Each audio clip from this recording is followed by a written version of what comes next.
for day 2, we're just going to kind of throw in some other stuff. I wasn't going to print these out for you, but since, you know, we lost some time, last minute decision, I decided to print them out for you. And you should be really happy because look at all the stuff I was going to make you write down.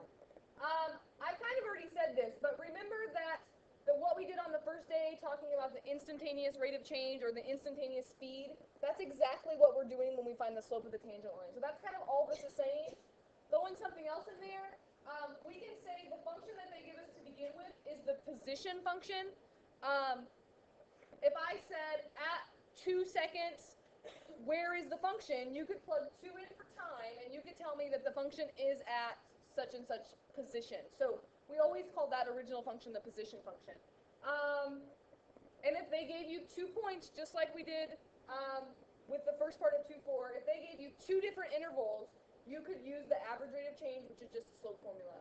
But more often than not, they're going to talk about that instantaneous speed or the instantaneous rate of change. And again, when we have a test in here, I'm going to use multiple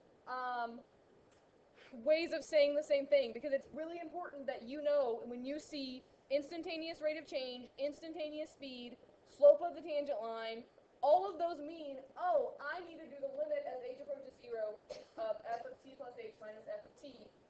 Notice they're using t instead of a. It's the same thing, except for in a story problem, they're going to be talking about the time at such and such seconds. Okay, so I just have a lovely little example here. At t seconds after liftoff, the height of a rocket is 3t squared feet. How fast is the rocket climbing after 10 seconds? Again, in this problem, they don't say, find the instantaneous speed at 10 seconds.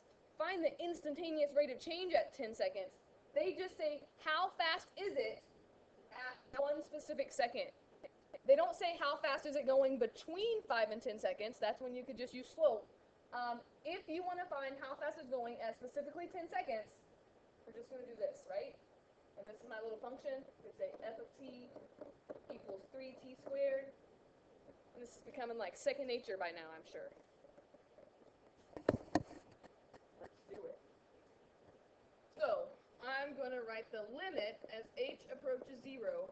It's really important that you write that when you're showing your work, at least one time that you write it. Because if you don't write it, one, you might forget to actually take the limit, but you're actually not finding the limit if you don't say that you're taking the limit as h approaches 0.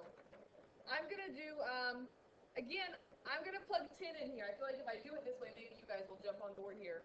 I'm not going to write t plus h. I'm going to write what t is, which is 10 seconds. So I'm going to write 10 plus h minus f of 10 all over h.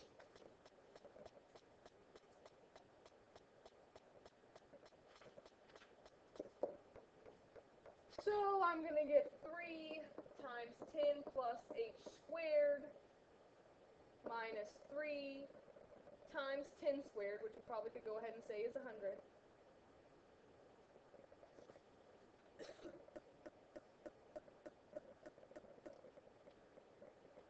And I hope you're getting really good at foiling these out without having to, you know, do every step every time, just because we do it a lot. Every time, you're going to get the first term squared, 2 times these 2 times each other, and then the last term squared. Will you be okay if I multiply by 3 at the same time, or that's going a little too far?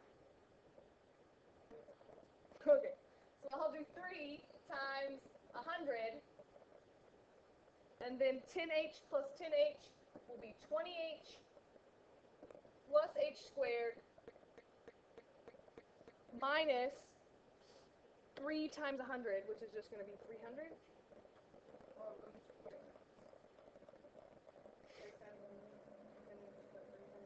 Oh, I couldn't write. You want me to write 3 times 100 there?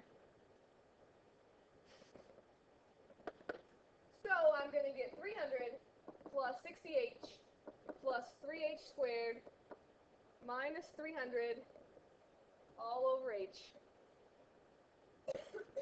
300s cancel out. It's kind of nice that you know what's supposed to happen. So it's really nice when you get to a point that you can factor the h out, and you're left with 60 plus 3h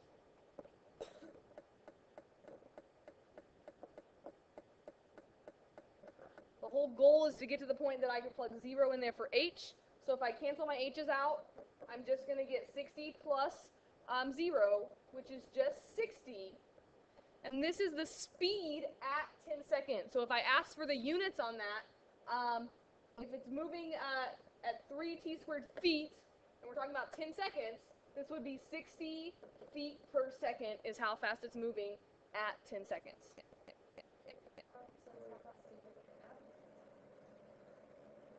What? So, I don't know.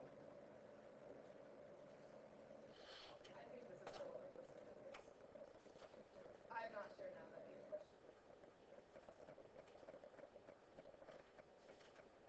So we could say more than 60 feet per second.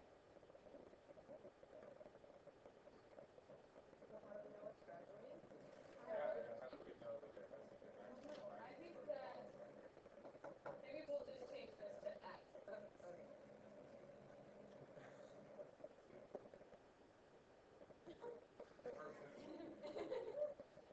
At 10 seconds.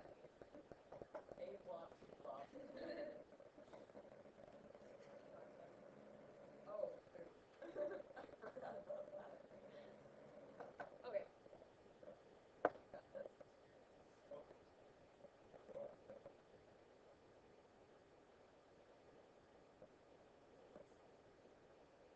So this is kind of like the one that we did, number 12 on the worksheet, where it says, here's an equation, x squared plus 2, at x equals negative 1, find the slope of the curve, and an equation of the tangent line, extra addition, then draw the graph of the curve and the tangent line.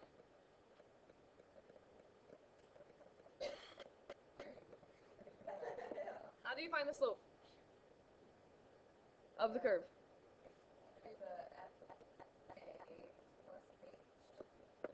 Slope is the limit as h approaches 0 of that whole big thing that I hope you're pretty good at doing by now. So h equals h squared. Can I, I'm, Nope, we're adding negative 1 in this yet. I'm not 60.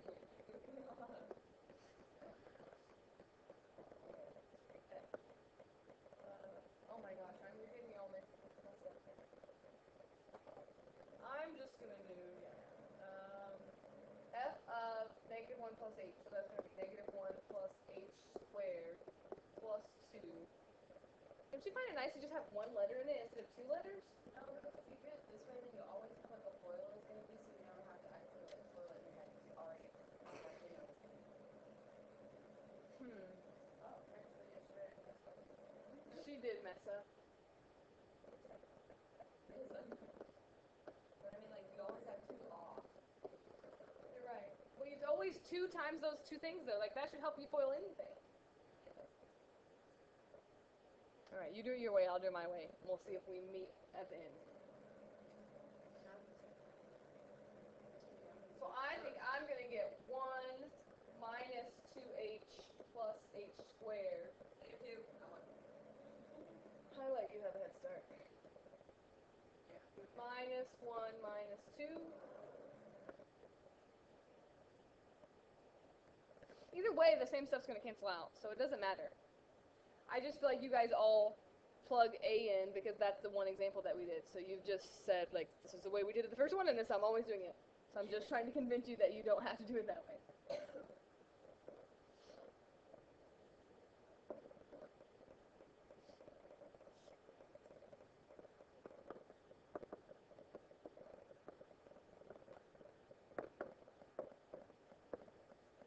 And you're right, it's just negative 2. If it just said find the slope, or find the instantaneous speed, or the instantaneous rate of change, that's what we've just found. But just like the one we did before, we want the whole equation. So what do I need to do to write the equation? Get a point. So what do I know? Yeah, I know that the x is negative 1. All I have to do is plug in negative 1 in that to find the y value, and what am I going to get? 3, right? Oh, I thought you said negative 1/3, and I'm like, where are you getting negative 1/3? I was a little worried. And then again, you can write this equation however you want. The ones in the book, I say if they're odd, check your answer in the back of the book. If they write it in slope-intercept form, then do the algebra to get it in slope-intercept form or point-slope form. It's kind of practicing getting it to match the multiple choice. But if it doesn't say, or if it's an even one, you can write it however you want. So y minus y, so y minus 3 equals m times x minus negative 1. And I'm going to just leave it like that. On the free response of the AP test, if they ask you to write the equation of a tangent line, and you write it like this, and then you try to put it in slope-intercept form and you make some silly negative mistake or multiplying mistake, you don't get the point because you made a mistake and gave the wrong answer, even if you had it right up here. So that's one of those times that less is more. Like, don't simplify. Draw the graph and the tangent line in the viewing window. I picked one here that I feel like maybe we should be able to graph by hand, and I even put a little graph on your paper. Y equals x squared plus 2. What kind of graph is that going to be? A parabola. And if I plug 0 in, what am I going to get? 2. And if I plug 1 or negative 1 in, I'm going to get 3. And it's going to kind of look something like that. Yes? And when it says in the same viewing window, probably it's okay if you use your graphing calculator to help you, especially if it's something that's much harder than that simple parabola. But again, I feel like we could graph that. Oh, they want us to graph the tangent line, which means maybe I need to do some work over there with my tangent line. I don't know what this graph's going to look like. Do you? No, I better put in slope-intercept form, huh? Really easy to do. I'm just going to distribute my negative 2 and add 3 over, and I'm going to get y equals negative 2x plus 1. I hope that that's easy to graph for you, yes? Y-intercept of 1, slope of negative 2. So y-intercept of 1, slope of negative 2, that means I could go down 2 and back 1, or up 2 and over 1.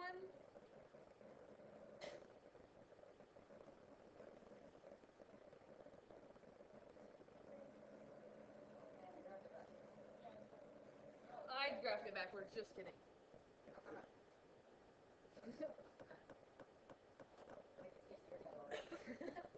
See, I can use that excuse now. I haven't been able to.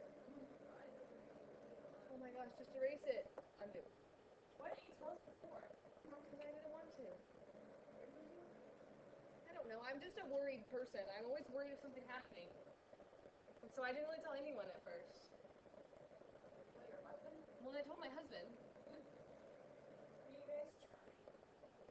Yeah, kind of. I told my husband that it... That is an awkward question. Is that right? No? Oh my gosh, why can't I graph this? Because you're distracting me with awkward questions. Oh my gosh, go up 1. Start There you again. go. Yeah. Go up 2. Go up 1. Well, I don't know.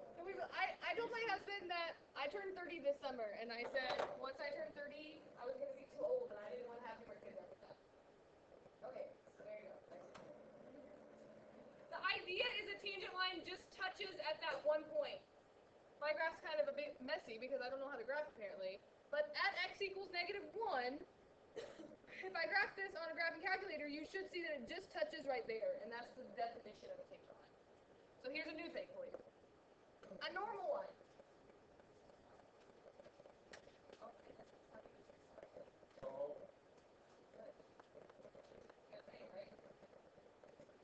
Normal line comes up every now and again, very rarely. By the time we start reviewing for AP tests, you're going to completely forget what normal line means, and I'll have to remind you again.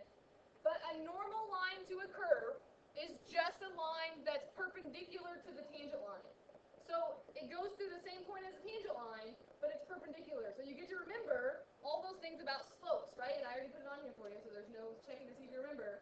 If two lines are perpendicular, do you remember they have opposite reciprocal slopes or negative reciprocal slopes? So once you know the tangent line, it's really, really easy to find the normal line. So for this example, we're going to just use the same one that we just did in example 5. What was my equation of the tangent line in example 5? Y equals negative 2x plus 1. So if I want the equation of the normal line, that means it goes through the same point, but it's going to be perpendicular to this. What is the slope of my normal line going to be? Positive, because because this one's negative, and flip this over, positive 1/2. And it goes through the same point, so we already know it's going to go through the point negative 1, 3, right? What? Yeah, so we have to graph it, so we'll probably want to change it to slope-intercept form. But yes, so I would get y minus 3 equals 1/2 times x minus negative 1.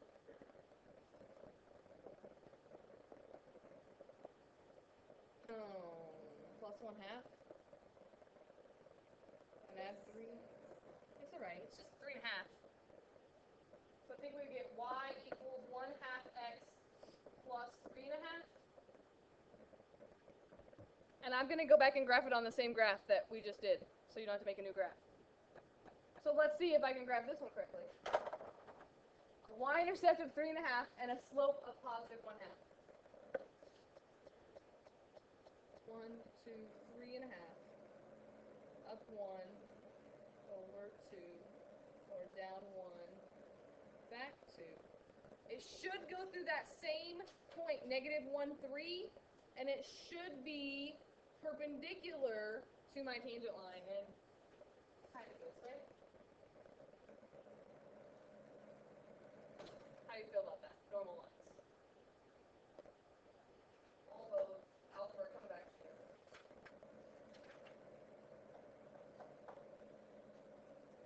You okay with that? Sorry for the people that were absent watching that poor attempt at me graphing that over.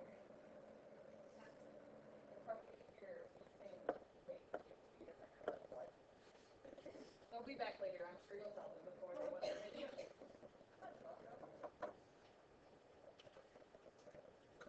go through the parabola chart. That's okay, the normal line can't, right? Does that mean it's again? Does that mean what? Yeah, technically it would be. The whole thing that you should be looking for with the normal line is that it passes through the same point as the tangent line, and then it's perpendicular. But you're right, because it's not a tangent line, it would be a secant line because it crosses it in 2 points. That's why they don't really come up very often. It's kind of just some algebra, I feel like. Alright, our favorite thing, piecewise function. It says determine whether the curve has a tangent at the indicated point. If yes, give the slope. If not, explain why. So, we talked about for a limit to exist, the limit has to be the same coming from the left and the right.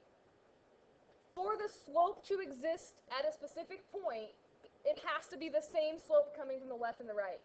Almost all our functions that we normally deal with, we don't have to worry about. Like for a parabola is a continuous function, yes? So you don't have to worry about, is it going to be the same slope if I come in right here from the left and from the right? Because it's a continuous line. For a piecewise function, you have to make sure that it's the same coming from the left and coming from the right. Because if it's not, if the slope's not the same, then there's not going to be a tangent line there. Like it wouldn't exist. And so when you have a piecewise function, it's like a 2 problem for 1. Hooray! So I'm going to look at the left side and the right side. So if I want to see if the curve has a tangent at the point, at 0, it's always going to be the point where they meet up, because that's the one place that we're looking. So I'm going to look coming from the left.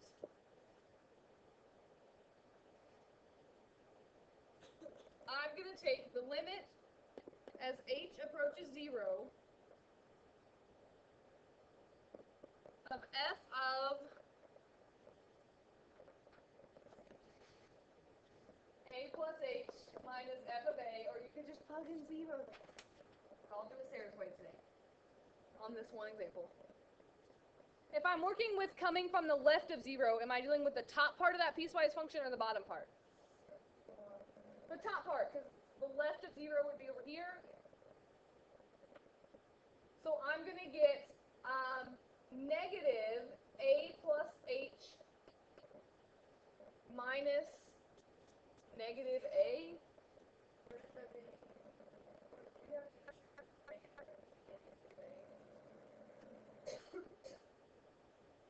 You do. Put 0 in here. I feel like it's much easier on this one. But we get negative a minus h plus a over h. So you're just left with negative h over h, which happens to be negative 1. But I crossed out these two, right? But then I would be left with just negative h over h, which is just negative 1, which means the limit is just negative 1. There's not even a place to replace h with 0. The h is just canceled out.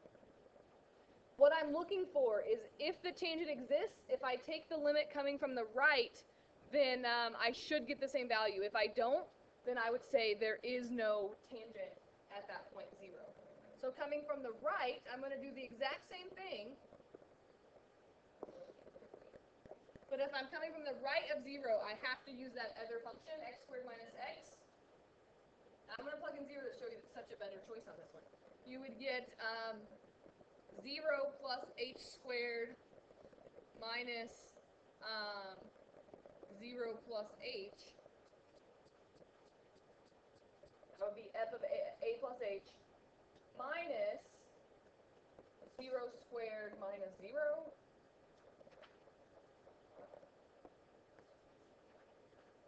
That's just too confusing.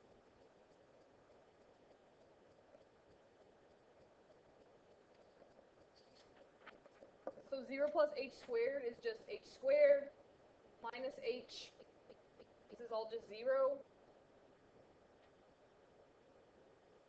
So I can factor an h out of that and get h minus 1.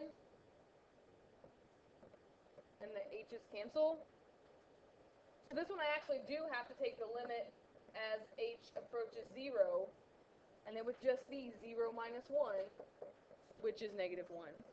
So I can say, yes, the tangent exists, and that slope has to be negative 1 because those match up. If they didn't match up, then it would not have a tangent at that point. And we'll kind of get into that later. Like, when does a graph not have a tangent line? And if they don't meet up is one example. Okay? It's a good thing I printed those notes up and what I got through. How do you feel about that?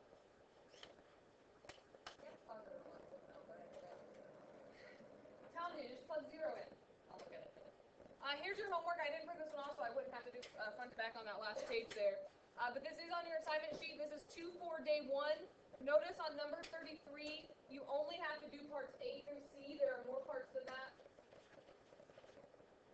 But you only need to do parts A through C on that problem. I feel like we're getting close to a